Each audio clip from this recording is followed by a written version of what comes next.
இதுக்கப்புறம் DMK versus TVK அதை நோக்கி தான் போகும் அரசியலுக்கலாம் அப்படின்னு வந்து சொல்கிறாங்க முன்னாள் ஆளுமைகள் எல்லாமே. அது உங்கள் பார்வை? விஜயனுடைய மாநாடு பெரிய தாக்கத்தை ஏற்படுத்தியிருக்கிற சூழலில் அடுத்த கட்ட நடவடிக்கை என்ன?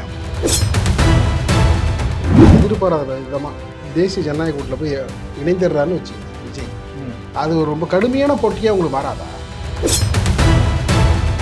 முதலமைச்சர் இப்போ பிரதமரை சந்திக்கிற போது பார்த்து கேட்டிருக்கிறோம். எல்லாம் கேட்குறது முதலமைச்சர் கேட்க வேண்டிய முறையில் கேட்டுக்கொண்டிருக்கோம். பிரதமரை பார்த்து கேட்க தான் முடியும். அதுக்காண்டி போய் அவர் காலில் விழுந்து என்னை மண்டாடி கேட்குற அளவுக்கு நாங்கள் தளர்ந்தாழ்ந்து போக முடியாது. சுயமரியாதை இயக்கத்தில் வந்தவங்க நாங்கள் ரெண்டு பேரும் சேர்ந்து அதிமுக திமுக ரெண்டு பேரும் சேர்ந்து விஜயை வந்து கடுமையாக எதிர்க்க வேண்டிய அவசியம் இல்லை.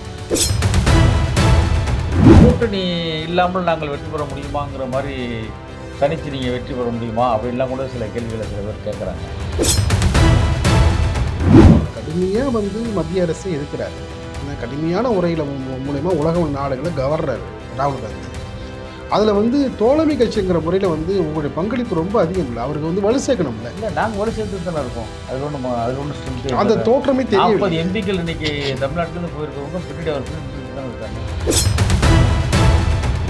2016 போல் 4 முனை போட்டி ஏற்பட்டுச்சு. ஜெயலலிதா வந்து மீண்டும் முதலமைச்சர் வந்தாங்க. அதே போல் 4 முனை போட்டி நமக்கு சாதகமாக அமையும் அப்படின்னு நினைக்கிறீங்களா? உறுதியா?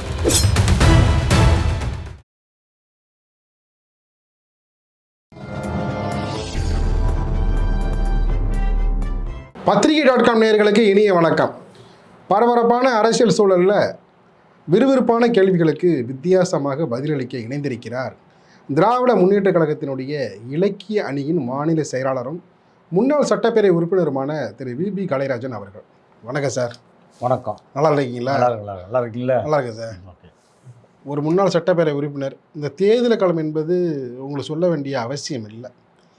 தேர்தல் களம் ஒரு பக்கம் உங்களுக்கு நெருங்கி வர சூழலில், இன்னொரு பக்கம் பார்த்தீங்கன்னா கூட்டணி தொடர்பாக அதுவும் அடுத்த கட்டத்தை நோக்கி நீங்கள் செல்ல வேண்டிய கட்டாயமும் இருக்கின்றது.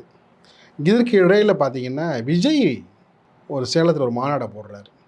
மாநாடை வந்து பார்த்திங்கன்னா அங்கே அடிக்கிற விசில் சத்தம், அதை எதிர்கொள்கிறதுக்கு திமுகவுக்கு என்னென்ன வியூகத்தை வச்சுருக்கீங்க? விஜய் வந்து இதுவரையில் வந்து கட்சி ஆரம்பித்து 3 வருடங்களாகுது. இவர் 3 வருடங்களில் கிட்டத்தட்ட அவருக்கு வாய்ப்பு வந்து 3 இடைத்தேர்தல்கள் வந்துச்சு. அந்த இடைத்தேர்தலில் ஏதாவது உள்ளேயாவது நின்றுருக்கலாம். அவர் ஃபஸ்ட்டு மாநாடு போட்ட விக்கிரவாண்டியிலே இடைத்தேர்தல் இருந்துச்சு, அதிலே கூட அவர் நின்றுருக்கலாம். அவருடைய ஸ்ட்ரென்த் என்னன்னு நான் ப்ரூவ் பண்ணவே இல்லை. அவர் சேலத்தில் ஊதுற விசில் வந்து அந்த விசிலுடைய ஒளியை எதிர்கொள்கிறதுக்கு திமுக பல்வேறு விதமான முயற்சிகளை மேற்கொண்டு வருகின்றது. இல்லை, அதெல்லாம் ஒன்றும் கிடையாது. அப்படி பெரிய அவர் வந்து அந்த விசிலோட சத்தம் காதில் வந்து உங்களை வந்து காதில் வந்து ரொம்ப உள்ளே வந்து வண்டு குடைகிற போல் குடையும் அப்படி சொல்கிறாங்க அப்படின்னு அவர் சொல்லிக்கிட்டு இருக்காரு. விசில் வந்து பெருசாக வந்து யாரையும் பெரிய பாதிப்பு உண்டாக்கி ஆளை சாய்ச்சிறாரு. அதனால் வந்து அவர் வந்து தன்னை ஒரு வந்து மிகப்பெரிய ஒரு நடிகர், எம்ஜிஆர் என்று புரட்சி நடிகர் எம்ஜிஆர் என்பதை போல் அவர் தன்னை கருதி கொண்டு தனக்கு பெரிய வருகிற கூட்டத்தை வைத்து பார்க்கிற போது அவர்களெல்லாம் தனக்கு ஓட்டாக போடுவார்கள் என்கிற கற்பனையில் அவர் மிதந்து கொண்டிருக்கிறார். அந்த எண்ணத்தின் அடிப்படையில் தான் அவர் வந்து இன்றைக்கி வந்து தான் ஒரு பலமான கட்சியாக சட்டசபை தேர்தலில் வருவோம் என்கிற நம்பிக்கையோடு ஒரு பேசிக்கொண்டிருக்கிறார். இப்போ சேலத்தில் மாநாடு போடுறாரு. இந்த வந்த இடைத்தேர்தல் ஏதாச்சும் ஒன்றில் ப்ரூவ் பண்ணியிருந்தாருன்னா அவர் வந்து என்ன ஸ்ட்ரென்த்துன்னு நம்ம தெரிஞ்சிருக்கலாம். இப்போ அவர்கிட்ட வர்றவங்களாம் யூத், நிறையா யங்ஸ்டர்ஸ் வர்றாங்க, கேர்ள்ஸ் வர்றாங்க. அவங்களில் எவ்வளோ பேருக்கு ஓட்டு இருக்குதுன்னு பார்க்கணும். முதல்ல எவ்வளோ பேர் ஓட்டு சேர்த்தாங்கன்னு பார்க்கணும். வந்தவங்க அத்தனை பேரும் இந்த ஓட்டு போடுவாங்களா? ஏன்னா நீங்கள் ஒரு ஃபார் எக்ஸாம்பிள் நீங்கள் பார்த்தீங்கன்னா, சும்மா ஒரு சாதாரண திரையுலகத்தில் சாதாரண ஒரு சிரிப்பு நடிகர் கோஷ்டியில் வடிவேல் நான் சொல்லலை, வடிவேலுக்கு கீழே அவர் கும்பலில் ஒருத்தராக இருந்தவங்கள்லாம் வர்றப்ப அந்த கூட்டத்துக்கு அவங்கள பார்க்கவே அவ்வளோ கூட்டம் கூடும். சிறைத்துறையிலேருந்து யார் வந்தாலும் சரி. அப்படி இருக்கப்போ ஒரு ஹீரோவை நடித்தவர் அவரை பக்கத்துக்கு கொஞ்சம் கூடுதலாக கூட்டம் வரும். பட் ஆனால் எம்ஜிஆர் வந்து 53 கட்சி ஆரம்பித்து திமுகவில் 53 சேர்ந்து 72 வரை கிட்டத்தட்ட 19 ஆண்டு காலம் அந்த இயக்கத்தை வந்து தன்னை அவர் கட்சி வளர்ப்பதற்கும் ஒரு காரணமாக இருந்தார். அண்ணாவோட நம்பிக்கையும் பெற்றிருந்தார், கலைஞருடைய நம்பிக்கையும் பெற்றிருந்தார். அந்த காலத்தில் ஆரம்பத்தில் அப்படிலாம் பெற்று அவருடைய ரசிகர் மன்றத்தை ஃபுல்லாக திமுகவிலேயே ஐக்கியமாகி எம்ஜிஆர் மன்றம் என்று ஐக்கியமாகி அதில் ஒன்றா இருந்ததுனால அந்த அவர்களுக்கு அரசியல் பயிற்சி அதிலேருந்து எடுத்துக்கிட்டாங்க அவங்க. திமுகவில் இவங்க அரசியலை கற்றுக்கிட்டாங்க. அதனால் அவர் வந்து மக்களை சந்திக்க போகும்போது அந்த டீம் அப்படியே வந்தவங்க அரசியல் விழிப்புணர்வு மிக்கவர்களாக இருந்த காரணத்தினால் அரசியலை சந்திக்க முடிஞ்சிச்சு. தேர்தல் களத்தை அவங்க சந்தித்தாங்க. அதே மாதிரி முதலில் வந்த தேர்தல் 1972 இடைத்தேர்தல், திண்டுக்கல் இடைத்தேர்தல் வந்துச்சு. அதில் உடனே அவர் கண்டெஸ்ட் பண்ணார். தன்னோட ஸ்ட்ரென்த் என்னங்கிறத காமிச்சார் அவர். காமிச்சு ப்ரூவ் பண்ணி அதில் வின் பண்ணார். வின் பண்ண பிறகு தான் மக்களால் அங்கீகரிக்கப்பட்டுட்டாருங்கிறதுனால தான் அடுத்தடுத்து அவருக்கு வெற்றிகள் வருது. இல்லை சார், அவங்க சொல்கிறது என்னென்னா இதுக்கப்புறம் டிஎம்கே வெர்சஸ் டிவிகே அதை நோக்கி தான் போகும் அரசியல் களம் அப்படின்னு வந்து சொல்கிறாங்க முன்னாள் ஆளுமைகள் எல்லாமே. அது உங்கள் பார்வையில்? இல்லை, எங்கள் பார்வையை பொறுத்தவரையிலும் திமுக வெர்சஸ் ஏடிஎம்கே அப்படி தான் தேர்தல் களம் இருக்கும். விஜயகாந்த் கட்சி ஆரம்பித்தப்போ விஜயகாந்த் பெரிய ஃபோர்ஸாக வருவார், அவர் பெரிய போட்டியாக வர போகிறாரு, அம்மையாருக்கும் விஜயகாந்துக்கும் தான் போட்டி அப்படின்லாம் அப்போ செய்தி சொன்னாங்க. ஆனால் அவர் வந்து மிகப்பெரிய விஜயகாந்த் மாநாடு வந்து விக்கிரவாண்டி மாநாடோட மிகப்பெரிய மாநாடு மதுரையில் நடத்தினார். ஆனால் அவ்வளவு மக்களுக்கு செஞ்சவர் அவரே வந்து ஒரே ஒரு தொகுதியெலாம் ஜெயிக்க முடிஞ்சிச்சு. 2011 எதிர்க்கட்சி தலைவராக அப்போ வந்து ஏடிஎம்கே கூட அலைன்ஸ் வச்சதுனால எதிர்க்கட்சி தலைவராக வந்தார். இப்போ நீங்கள் வந்து எதிர்க்கட்சி தலைவராக வர முடியலையே, அதையும் பார்க்கணும்ல. அந்த 2011 நாங்கள் அதான் சொல்கிறேன், எதிர்க்கட்சி தலைவராக ஏடிஎம்கேயும் 3வது இடத்துல இருந்த விஜயகாந்தும் 1, 3, 1 சேர்ந்து நிற்கிறதுனால நாங்கள் 2வது இடத்துல இருந்த நாங்கள் 3வது இடத்துல போட்டுறோங்க. அதான் விஷயங்க. அப்படிங்கிறப்ப அவர் விஜயகாந்த் இருந்தார். விஜயகாந்த் அரசியலே முடிஞ்சு போச்சே, அதோடு போயிடுச்சே, அவர் காலி பண்ணிட்டாங்களே. அது மாதிரி விஜய் வந்து எந்த அளவுக்கு அதாவது ஸ்டாண்ட் பண்ணி நிற்பார் அப்படிங்கிறது ஒரு பெரிய கேள்விக்குறி. இப்போ வந்து 48 இந்த இப்போ கரூர் சம்பவத்துக்கு பிறகு 41 பேர் இறந்து போனாங்க.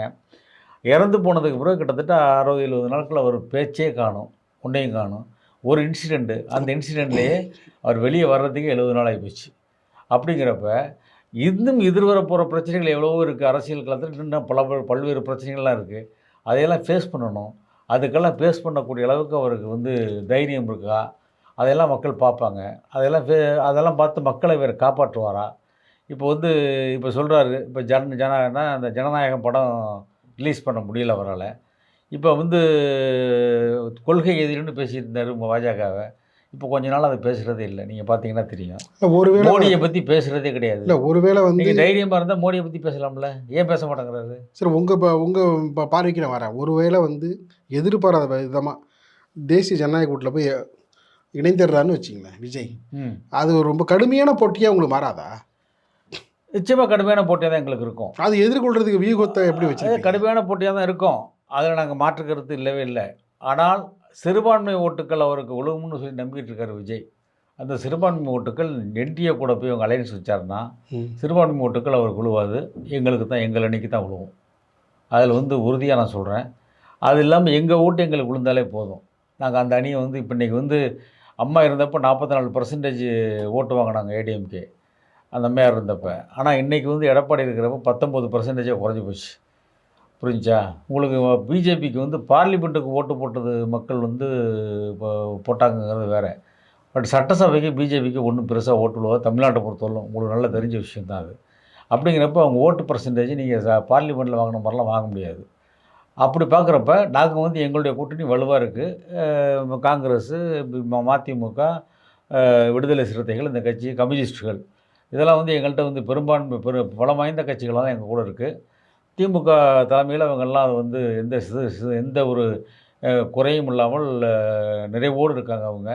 அதனால் அந்த விஜய் வந்து அங்கே போய் சேர்ந்தால் கூட எங்களுக்கு எந்த பாதிப்பும் வராது. அதை பார்த்து நாங்கள் அச்சப்பட வேண்டிய தேவையும் எங்களுக்கு இல்லை. ஏனென்று சொன்னால் இன்றைக்கு இந்தியாவிலேயே மிகப்பெரிய பொருளாதார ஆய்வறிக்கைகள் என்ன சொல்லியிருக்காங்கன்னா, தமிழ்நாடு தான் எல்லாத்துலேயும் முதல் மாநிலமாக இருக்குதுன்னு சொல்லியிருக்காங்க. அதே மாதிரி பொருளாதார வளர்ச்சின்னு பார்த்தீங்கன்னா 11.19% இன்றைக்கி இருக்குது. தமிழ்நாடு தான் முதல் இடத்துல இருக்குது. இது எப்படின்னா 14 வருஷத்துக்கு முன்னாடி அந்த இருந்துச்சு, அது கலைஞர் பீரியடில். அதுக்கு பிறகு இப்போ தான் வந்திருக்குது. அப்படிங்கிறப்ப நீங்கள் வந்து இப்போ நேற்று கூட பார்த்தீங்கன்னா கார் தொழிற்சாலையில் அகில உலக அளவில் போட்டி போகிற அளவுக்கு தமிழ்நாடு தயாராகிட்டு இருக்கு அப்படின்னு சிஎம் பேசினார். அதே மாதிரி நீங்கள் வந்து ஒன்றிய அரசாங்கம் நிதி தர்றதே கிடையாது எங்களுக்கு. எல்லாத்துலேயுமே இப்போ சமக்கர சிக்ஷா அபியானுங்கிறான், என்னென்னு தெரியல, 5000 கோடி எங்களுக்கு கல்வி நிதி தரணும், அது தர மாட்டேங்கிறான். குடிக்கிற தண்ணி ஜல்சக்தி அதில் ஒரு 3100 கோடி தரணும், அது கூட தர மாட்டேங்கிறாங்க. ஆக இது மாதிரி ஒவ்வொரு திட்டத்துக்கும் எங்களுக்கு தர மாட்டேங்கிறாங்க. அப்படி இருந்து இந்த கவர்மெண்ட் வந்து திட்டங்களை கொடுத்து திட்டங்கள் மூலமாக இன்னைக்கு வந்து பண்ணிக்கிட்டு இருக்காங்க. நீங்கள் இப்போ அணுக வேண்டிய இவ்வளவு பண்ணியும் இல்லை, நீங்கள் அணுக வேண்டிய முறையில் அணுகி கேட்க வேண்டிய முறையில் கேட்டிங்களா? நாங்கள் எல்லாம் கடிதம் எழுதியிருக்கிறோம். முதலமைச்சர் இப்போ பிரதமரை சந்திக்கிற போது பார்த்து கேட்டிருக்கிறோம். எல்லாம் கேட்குறது முதலமைச்சர் கேட்க வேண்டிய முறையில் கேட்டுக்கொண்டிருக்கோம். பிரதமரை பார்த்து கேட்க தான் முடியும். அதுக்காண்டி போய் அவர் காலில் விழுந்து என்னை மன்றாடி கேட்குற அளவுக்கு நாங்கள் திறந்தாழ்ந்து போக முடியாது. சுயமரியாதை இயக்கத்தில் இருந்து வந்தவங்க நாங்கள். எங்கள் சுயமரியாதை இழக்க நாங்கள் தயாராக இல்லை. நீங்கள் நேற்று மக்கள் வரையில் திட்டிவிட்டு திடீர்னு உள்ளே போய் அமித்ஷா வீட்டுக்குள்ளே போயிட்டு என்ன நினச்சின்னு தெரியல, வெளியில் வர்றப்ப கரிச்சி மூஞ்சில் மூடிக்கிட்டு அழுதுகிட்டு வெளியில் வர்ற ஆள் நாங்கள் இல்லை. நாங்கள் வந்து எதிர்த்தா ஸ்ட்ராங்காக எதிர்ப்போம், ஆதரித்தா ஸ்ட்ராங்காக ஆதரிப்போம். நீங்கள் அன்னைக்கு சொன்னார் தான் ராகுல் காந்தி தான் இந்திய நாட்டினுடைய பிரதமராக வரணும்னு. இன்னைய வரையிலும் 2 பார்லிமெண்ட் தேர்தல் நீங்கள் பார்த்தீங்கன்னா இவர் தலைவர் பொறுப்பாக இருந்த பிறகு ராகுல் காந்தி தான் பிரதமர் அப்படிங்கிறத ஸ்ட்ராங்காக நிற்கிறாரு. ஏன் அவர் நினச்சிருந்தா அட்ஜஸ்ட் பண்ணி மோடி கூட போயிருக்க முடியாதா? போயிட்டாங்க எங்களுக்கு சலுகைகள் பெறணும்னு கிடையாதா? நீங்கள் எங்களுக்கு வந்து 10,000 கோடி நிதி கொடுத்தாலும் பரவாயில்லையா, எங்களுக்கு வேணாம்யா, இந்தியை நாங்கள் உள்ள நுழைய விட மாட்டோம் அப்படின்னு ஸ்ட்ராங்காக சொல்கிறாரு. இந்த தைரியம் முதலமைச்சர் எந்த முதலமைச்சருக்கு இருக்குது நீங்கள் பாருங்கள். நீங்கள் அதே மாதிரி இந்துக்களுக்கு எதிரான கட்சின்னு சொல்கிறாங்க திமுகவை. நான் கேட்குறேன், திமுகவில் இப்போ நான் இருக்கிறேன், நான் மதத்தை சிறியாக சொல்லலைனாலும் நான் என்ன மதம், இந்து மதம் தானே. முதலமைச்சர் என்ன அந்த மதம் தானே வர்றாரு. இன்றைக்கி வந்து 4000 கோயிலுக்கு குடமுழுக்கு செஞ்சுருக்காங்க புதுப்பிச்சு.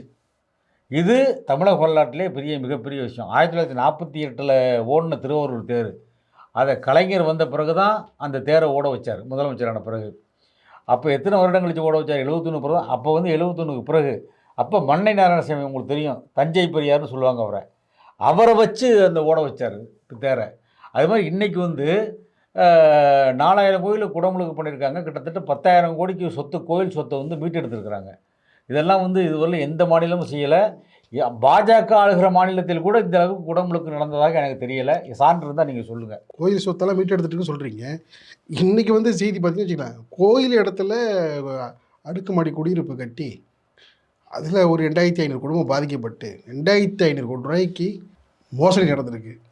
அது குறித்து இது வரைக்கும் ஏதாவது நடவடிக்கை? அது விசாரணை. இப்போ நீங்கள் 2 நாளைக்கு முந்தைய வந்து பேப்பரில் வந்து செய்தி நீங்கள் சொல்கிறீங்க. இது வந்து அதை பற்றி விசாரணை செய்து, விசாரணையில் தவறு இருக்குமே ஆனால் எப்படி வேளச்சேரியில் வந்து நீர்நிலையை வந்து ஆக்கிரமிப்பு பண்ணி கட்டிடம் கட்டப்பட்டதோ அதையெல்லாம் வந்து நீதிமன்றத்தில் வழக்கு போட்டு நீதிமன்ற உத்தரவுப்படி அதை எப்படி இடித்து தள்ளினாங்களோ அது மாதிரி மீட்டு எடுத்து கொடுப்பார்கள். அது நீதிமன்ற நடவடிக்கை எப்படி அதை நாங்கள் அணுகுவோம். ஏன்னா நாங்கள் எடுத்த நடவடிக்கைனா என்ன சொல்லுவாங்க, கோயில் இதை வந்து இவங்க பண்ணிட்டாங்கன்னு சொல்லுவாங்க. நீதிமன்றத்தில் முறையாக அணுகி அதற்கென்று வழக்கறிஞர்கள் இருக்காங்க, இந்து அறநிலைத்துறை வழக்கறிஞர்கள் இருக்காங்க, அது மூலமாக நாங்கள் அணுகி சட்டப்படி அது நடவடிக்கை எடுக்கப்படும். அது விஜயனுடைய மாநாடு பெரிய தாக்கத்தை ஏற்படுத்தியிருக்கிற சூழலில் அடுத்த கட்ட நடவடிக்கை என்ன உங்களுக்கு? தாக்கத்தை ஏற்படுத்தியிருக்கிறது நீங்கள் தான் சொல்கிறீங்க. எனக்கு அந்த தாக்கம் ஏற்படுத்துறது தான் எனக்கு தெரியல. அவர் போட்ட விக்கிரவாண்டி மாநாடு, அதுக்கு பிறகு கரூர் மாநாடு பெரிய தாக்கத்தை ஏற்படுத்திச்சு. உங்களுக்கு தெரியும் எந்த தாக்கம்னு, உங்களுக்கு தெரியும் எவ்வளோ பெரிய தாக்கம்னு. நீங்கள் விஜயோடைய வருகையை நீங்கள் எப்படி எதிர்வினை ஆட்டுறீங்களோ அதே போல் அதிமுகவும் இப்போ வந்து அவங்களும் வந்து கடுமையாக எதிர்வினை ஆற்ற ஆரம்பிச்சிட்டாங்க. 2 பேரும் சேர்ந்து, அதிமுக திமுக 2 பேரும் சேர்ந்து விஜயை வந்து கடுமையாக எதிர்க்க வேண்டிய அவசியம் என்ன? அதிமுக வந்து எதிர்வினை ஆற்றுக்கிட்டு இருக்காங்க, அதை நான் பார்த்துக்கிட்டு இருக்கேன். எங்கள் முதலமைச்சர் ஒன்றும் பேசலையே அவரை. எங்கள் முதலமைச்சர் எதிர்வினை ஆற்றலையே, அது பெருசாக கண்டுக்கலையே அவர். கடந்த சில நாட்களுக்கு முன்பு பார்த்தீங்கன்னா வேறு விதமான தோரணையில் அதை பேசியிருந்தார். அவர் விஜயை பெருசுப்படுத்தி விஜயை அட்டாக் பண்ணி அவர் வந்து விஜய் வந்து ஸ்டாலின் அங்கிள் அப்படி இப்படிலாம் பேசினார். அவர் ஒரு சிறுபிள்ளைத்தனமாக பேசினார். அது மாதிரி அதுக்கு கூட அவர் ஒன்றும் பதில் சொல்லவே இல்லையே. அவர் பேசுகிறார் அவ்வளோதான், இம்மெச்சூர்ட் பொலிட்டீஷியன் இப்படி பேசிகிட்டு இருக்கார், ரைட் அப்படின்ட்டு. இன்னும் அவர் அரசியல் கற்றுக்கணும், இன்னும் நல்லா அரசியல் கற்றுக்கிட்டு நல்லா வளர்ந்து வரட்டும், மகிழ்ச்சி எங்களுக்கு. ஆனால் வந்து அரசியல் தெளிவு இல்லாமல், அரசியல் புரிதல் இல்லாமல் பேசுவது சரியல்ல. அதே மாதிரி அந்த கட்சியை போய் சேர்ந்திருக்கிறவர்களும் கொஞ்சம் நினச்சி பார்க்கணும். அவர்களுக்கு கொடுத்த முக்கியத்துவம் வந்து சரியான முக்கியத்துவம் தான் கொடுத்துருக்காங்களா இல்லையா, அவர்கள் அசிங்கப்படுத்தப்பட்டிருக்கார்கள் என்று நான் குற்றச்சாட்டு சொல்லுகிறேன். அது செங்கோட்டையெல்லாம் உணர்ந்து பார்த்து, ஏன்னா அவருக்கும் வேறு வழி இல்லை, எடப்பாடிக்கும் அவருக்கும் பிரச்சனை ஆகி போச்சு. அவர் அங்கேருந்து அந்த கட்சியில் போய் அதிமுகவில் போய் சேர முடியாது. அவர் வேறு வழி இல்லாமல் தான் போய் தாவேக்கால போயிருக்காரு. அதனால் அவர் பேசுகிறாரு. மற்றபடி நல்ல பொலிட்டிஷியன் தானே அவர். ஆனால் எடுத்த முடிவு வந்து வேறு வழி இல்லாமல் தான் அந்த முடிவு எடுத்திருக்கிறாரு. ஆனால் அந்த முடிவு எடுத்து போனவருக்கு சரியான அங்கீகாரம் அந்த கட்சியில் இல்லைங்கிறது என்னுடைய கணிப்பு. இப்போ 2016 போல் 4 முனை போட்டி ஏற்பட்டுச்சு. ஜெயலலிதா வந்து மீண்டும் முதலமைச்சர் வந்தாங்க. அதே போல் 4 முனை போட்டி நமக்கு சாதகமாக அமையும் அப்படின்னு நினைக்கிறீங்களா? உறுதியாக அது வந்து மாற்றுக்கிறதே இல்லை அதில் எங்களுக்கு. நீங்கள் வந்து தமிழ்நாட்டினுடைய வரலாற்றில் திமுக அண்ணா இறந்ததற்கு பின்னாலே சந்தித்த தேர்தல் வந்து 1971. அதில் வந்து நீங்கள் பார்த்தீங்கன்னா வந்து அப்போ இந்திரா காந்தி ஒரு பவர்ஃபுல் இவங்க தான். நீங்கள் 1969லேருந்து 1971 வரையிலும் வந்து இந்திரா காந்தி வந்து ஒரு மைனாரிட்டி அரசாங்கம் தான் இருந்துச்சு. அப்போ வந்து 25 எம்பி அன்னைக்கு வந்து திமுகட்ட இருந்துச்சு. நாங்கள் சப்போர்ட் பண்ணதுனால தான் அந்த கவர்மெண்ட் அன்னைக்கு ஃபார்ம் ஆனது. அந்த கவர்மெண்ட்டை தக்க வச்சாங்க. அந்த நன்றி கடனாக வந்து தேர்தல் நின்னப்ப 71 தேர்தலில் பார்லிமெண்ட்டில் நாங்கள் பாதி சீட்டை அவங்களுக்கு கொடுத்தோம். திமுக இருந்துச்சு, பாதி இருந்துச்சு. கிட்டத்தட்ட 38 சீட்டு நாங்கள் இந்த கூட்டணி ஜெயிச்சிச்சு. 39க்கு 38 ஜெயித்தோம். அப்போ காமராஜர் இருக்கிறாரு. அந்த கட்சியாலலாம் ஒன்றும் பண்ண முடியல. சட்டமன்றத்தில் 184 சீட் நாங்கள் ஜெயிக்கிறோம். அதிகமாக ஜெயிச்சது வரலாறு எதுன்னா திமுக தான். திமுக தான். ஆனால் அதில் வந்து பார்த்தீங்கன்னா ஒரு 60 இடத்துல 1000 ஓட்டு 2000 ஓட்டுப்பீங்க. 1000 ஓட்டு 2000 ஓட்டு தான். ஆமாம், அப்படி சொல்லுவீங்க. இல்லை அதுதான் யதார்த்தமான உண்மை. அதுதான் சொல்லுவீங்க நீங்கள். அப்படி பார்த்தா இப்போ இவங்க 60 சீட் 62 சீட்டு வாங்கினாங்கன்னு சொல்கிறாங்களே. அப்போலாம் 1000 ஓட்டு 500 ஓட்டுலாம் தான் ஜெயிச்சிருக்காங்க. அப்படியும் இப்போ எடப்பாடி வச்சுருக்காரு எம்எல்ஏ. அதிலலாம் 1000 ஓட்டு 500 ஓட்டு. இது தேர்தல் களத்தில் இதெல்லாம் சகஜங்க. இப்படி தான் இருக்கும். இது எல்லா தேர்தலையும் நடக்கிற விஷயங்கள் தான். அதனால் வந்து அது ஒரு பிரச்சனை இல்லை. ஆனால் அப்போ என்ன திரும்ப நடந்துச்சு, சட்டமன்ற தேர்தலில் கூட்டணி கட்சியாக இருந்த காங்கிரஸ் கட்சிக்கு ஒரு சீட்டு கூட கலைஞர் கொடுக்கல. நீங்கள் அதான் பார்க்கணும். பார்லிமெண்ட்டில் பாதி சீட்டு கொடுத்தாங்க. சட்டமன்ற தேர்தலில் உங்களுக்கு ஒரு சீட்டும் கிடையாதுன்னு சொல்லி நின்று 184 சீட்டு ஜெயித்தது திமுக. இந்த மாதிரி வரலாறு வேறு யாரும் படைக்கவே இல்லை. அதிமுக ஜெயித்தாங்க, 150 சீட்டு ஜெயித்தாங்க ஒரு முறை. அவங்க அதிகபட்சம் அவ்வளோ. ஆனால் ஸ்தாபன காங்கிரஸ் நின்றுச்சு. ஸ்தாபன காங்கிரஸ் நின்று ஒன்றும் பின்ன பண்ண முடியல எங்களால். அப்போ இந்திரா காங்கிரஸ், ஸ்தாபன காங்கிரஸ், அது காமராஜர் இருந்தார். அப்போ ஒன்றும் பண்ண முடியல. அப்படிங்கிறப்ப நாங்கள் வந்து மிகப்பெரிய வெற்றி பெற்றோம். அதே மாதிரி கூட்டணி இல்லாமல் நாங்கள் வெற்றி பெற முடியுமாங்கிற மாதிரி தனித்து நீங்கள் வெற்றி பெற முடியுமா அப்படின்லாம் கூட சில கேள்விகளை சில பேர் கேட்குறாங்க. அது அண்ணா காலத்திலே அறிஞர் அண்ணா காலத்திலே வந்து நேரு எங்களுக்கு நேருக்கு எதிரானவர் ராஜாஜி. அவர் கூட கூட்டணி வச்சுக்கிட்டு நாங்கள் வந்து தேர்தலை சந்தித்தார் 67. அப்போ தான் அங்கே வெற்றி பெற்று ஆட்சி அமைச்சோம். இதெல்லாம் முன்னுதாரணங்கள் நிறைய இருக்குது. அதனால் வந்து அரசியலில் நீங்கள் பார்த்தீங்கன்னா இந்த கட்சி இன்றைக்கி எதிரியாக இருக்கும், இந்த நாளைக்கு வந்தா இருக்கும். அதனால் வந்து எதிரியும் நட்புங்கிறது வந்து அரசியலில் சகஜம். அந்த அடிப்படையில் எங்களுக்கு வந்து அதை பற்றி ஒன்றும் பிரச்சனை இல்லை. 4 முனை போட்டி இருந்தாலும் சரி, அல்லது 3 முனை போட்டியாக இருந்தாலும் சரி, அல்லது 2 முனை போட்டியாக இருந்தாலும் சரி, திமுக மீண்டும் ஆட்சி அமைக்கும். ஏனென்று சொன்னால் அவ்வளவு திட்டங்களை கொடுத்துருக்குறோம். அவ்வளவு திட்டங்களும் மக்களுக்கு போய் சேர்ந்திருக்கிறது. அதே போல் தமிழ்நாடு ஒன்றிய அரசாங்கத்தால் கடுமையாக வஞ்சிக்கப்படுகிறது. ஆன்டி இன்கம்பன்சி சுத்தமாக இல்லை உங்களுக்கு. ஆன்டி இன்கம்பன்சி இருந்தால் கூட எங்களை பெருசாக பாதிக்காது. ஆன்டி இன்கம்பன்சி இருக்குதுன்னு சொல்கிறாங்க. இருக்குன்னு சொன்னால் கூட அது எங்களுக்கு பெரிய பாதிப்பு வராது. ஆனால் வந்து ஒன்றிய அரசு எங்களை வஞ்சிக்கிறது, தமிழ்நாட்டை வஞ்சிக்கிறது. நீங்கள் பார்த்தீங்கன்னா நிர்மலா சீதாராமன் 9வது இதை அறிவிச்சிருக்கிறாங்க. இந்த நிதி அறிக்கை அவங்க தான் அதிகம் வாசித்தாங்கன்னு சொல்கிறாங்க. இது ஊரில் அவங்க திருக்குறளை தான் எடுத்தோன்னே படிப்பாங்க நிர்மலா சீதாராமன்.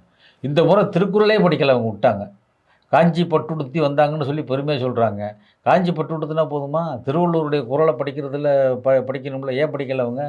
ஆக அவங்க தமிழை மட்டும் இல்லை, தமிழனையும் இருக்கிறாங்க, தமிழ் மொழியையும் இருக்கிறாங்க, தமிழ் பண்பாடு கலாச்சாரத்தையும் அளிக்கிறாங்க. அப்படிங்கிறப்ப மூத்த இனம் தமிழ் இனங்கிறது கீழடி ஆய்வறிக்கை. அது கூட அவங்க வந்து அங்கீகரித்து இன்னும் வந்து வெளியிடவே மாட்டேங்கிறாங்க. அப்போ வந்து பேசுகிறப்ப மட்டும் மலேசியாவில் பேசுகிறாரு, எம்ஜிஆர் பாட்டை கேட்டால் ரொம்ப நல்லாயிருக்கு அப்படிலாம் பேசுகிறாரு. இப்படிலாம் பேசுகிறாங்க. தமிழன் இல்லாத நாடே இல்லை. இப்போ எல்லா ஊரில் போனாலும் மோடிக்கு தெரியும் தமிழன் இருக்குது. எல்லா நாட்டிலையும் இருக்கிறாங்க. சின்ன குட்டி கிராமம் இருந்த நாடாக இருந்தால் கூட அங்கே இருப்பாங்க. அதனால் தமிழன் இல்லாத நாடே இல்லை. அப்படி இருக்கிற போது இவங்க வந்து வெளி வேஷம் போட்டுக்கிட்டு தமிழில் பற்றி பேசுகிற மாதிரி புகழ்ந்து பேசுகிறாங்களே, தமிழை வஞ்சிக்கிறார்கள், தமிழ் இனத்தை வஞ்சிக்கிறார்கள். குடிக்கிற தண்ணீருக்கு கூட நிதியை தர மறுக்கிறார்கள், கல்விக்கு நிதியை தர மறுக்கிறார்கள். இதையெல்லாம் மக்களிடத்தில் நாங்கள் எடுத்து சொல்லுகிறோம். நாங்கள் கொடுக்குற நிதி ₹1 அவங்கள்ட்ட எங்களுக்கு கிடைக்கிறது 29 பைசா தான். ஆனால் உத்தரப்பிரதேசத்துக்கு 2,62,00,000 கோடி தர்றாங்க. எங்களுக்கு நம்ம தமிழ்நாட்டுக்கு வெறும் 62 கோடி தான் தர்றாரு. இது எந்த விதத்தில் நியாயம்? இதெல்லாம் பெரிய பிரச்சனை இல்லை. இப்போ விவசாயிகளோட வாழ்வாதாரத்தை சுத்தமாக முடிச்சிட்டாங்க. அமெரிக்காவோட ஒப்பந்தம் போட்டாங்க. ஒப்பந்தம் போட்டு விவசாயத்தினுடைய இது வந்து கம்ப்ளீட்டாக முடிஞ்சு போச்சு. கிட்டத்தட்ட 45 லட்சம் கோடிக்கு பொருள்கள் வாங்கணும்னு சொல்லியிருக்காங்க. அவங்க இதுக்கு முந்தி 25க்கு முன்னாடி என்ன இருந்துச்சுன்னா, ட்ரம்ப்புக்கு முன்னாடி 3% தான் இந்தியாவினுடைய பொருள்களுக்கு வரி விதித்தாங்க. இப்போ 18% வரி விதிக்கிறாங்க. அதையும் மோடி ஏற்றுக்கிட்டு வந்து கையெழுத்து போட்டு வந்திருக்கிறாரு. ஆனால் அமெரிக்காவில் வந்து இறக்குமதி ஆகிற பொருளுக்கு எந்த பொருளுக்குமே நம்ம வந்து 0% தான் இன்ட்ரெஸ்ட், எதுவுமே கிடையாது. அதனால் லாஸ் எவ்வளோ ஆகுது நம்மளுக்கு? அதனால் இப்போ இந்த இந்த இதெல்லாம் பார்க்கணும் நீங்கள். $27 பில்லியன் வந்து லாஸ் வருதுன்னு சொல்கிறாங்க. ஆக இப்படியெல்லாம் வந்து இன்னைக்கு மோடி வந்து இந்த தமிழ்நாட்டை வஞ்சிக்கிறது மட்டும் இல்லாமல் இந்திய மக்களையும் இந்திய விவசாயத்தையும் எந்த விவசாயிகள் பாருங்கள் நீங்கள் கடுமையாக பாதிக்கப்பட போகிறாங்க. எல்லா பொருள்களும் இறக்குமதி பண்ணப்பட்டால் எப்படி நீங்கள் இங்கே நம்ம விளைபொருள் என்ன ஆகும்? இப்போ இறக்குமதி பண்ணால் சுத்தமாக விவசாயம் அழிஞ்சு போயிடும். நீங்கள் தான் ஒவ்வொரு பொதுக்கணக்கு குழுவில் வந்து பார்லிமெண்ட்டில் இருக்கிற எல்லா விதமான குழுக்களையும் மெம்பராக இருக்கீங்க. என்ன இதை நீங்கள் அங்கேயே சுட்டி காட்டலாமே. அங்கே சுட்டி காட்டுறது மட்டும் இல்லை, பார்லிமெண்ட்லேயே சுட்டி காட்டுறோம். மசோதா நிறைவேற்றுறாங்க, மசோதாவை நிறைவேற்றுறப்ப நாங்கள் சுட்டி காட்டி இதில் மசோதாவில் உள்ள தவறு இருக்குது, இதை நீங்கள் திருத்திக்கணும்னு சொல்கிறப்ப இதை மாதிரி சொல்லிக்கிட்டு இருக்கிறோம் பல வருஷமாக. நீங்கள் ஒரு மசோதாவோடு நாங்கள் எதிர்க்கட்சி கொடுக்குற கோரிக்கையை ஏற்றுக்கொண்டு அதை திருத்தம் செய்ததாக வரலாறு இல்லை. நீங்கள் கடுமையாக எதிர்ப்பு தெரிவிச்சிங்கன்னா அவங்க பில்லை பாஸ் பண்ண முடியாது. இல்லை, எதிர்ப்பு தெரிவிக்கலனாலும் நாங்கள் மசோதாவில் வந்து இவ்வளோ திருத்தங்கள் நீங்கள் வேறு விதமாக வகையில் வந்து சமரசம் எப்படி போய் சமரசம்ன்றது இப்போ கால வகையில் இவ்வளோ சொல்கிறீங்களா? இல்லை பல்வேறு விதமான குழுக்களில் இடம்பெற்றிருக்கிறதுனால அங்கே சமரசம் ஆயிடுறீங்களா? சமரசம்லாம் ஒன்றும் கிடையாதுங்க. எங்களுடைய கோரிக்கையை நாங்கள் வச்சுக்கிட்டு தான் இருக்கிறோம். தமிழ்நாட்டுக்கான தேவைகளை வச்சுக்கிட்டு தான் இருக்கோம். இதுவரையிலும் ஒரு மசோதா கூட எதிர்க்கட்சிகள் செய்த கோரிக்கையை ஏற்று திருத்தி பட்டதாக வரலாறு இல்லை. இதுவரை 7 ஆண்டுகளாக சபாநாயகர் மீது நம்பிக்கையில்லா தீர்மானம் கொண்டு வந்திருக்காங்க. 125 எம்எல்ஏக்கள் போட்டு இப்போ வந்து எம்பிக்கள் போட்டு இதுவரையிலும் 7 ஆண்டுகளாக துணை சபாநாயகருங்கிற ஒரு போஸ்ட்டே ஆள் போடலைங்க. துணை சபாநாயகர் தேவையா இல்லையா? அப்படி போஸ்ட்டுக்கே ஒரு ஆளை போடலை. அப்படிங்கிறப்ப இந்த மோடி அரசாங்கம் எதுக்கு பயப்படுது? இப்போ இந்த எப்ஸ்டீனு, இந்த நவரனா, இவங்க இந்த விஷயம்லாம் இருக்க, இதை பற்றியெல்லாம் பேசுனார் ராகுல் காந்தி. ஏற்கனவே ராகுல் வந்து என்ன பண்ணாரோ ரபேல் பிரச்சனையை பற்றி பேசினதுனால அவர் என்ன பண்ணிட்டாங்க, அந்த பேசக்கூடாதுங்கிறதுக்காண்டி அவர் சஸ்பெண்ட் பண்ணிட்டாங்க பாராளுமன்றத்தில். ராகுல் காந்தியோடைய உரைக்கு திமுக போதிய ஆதரவு கொடுக்குதா?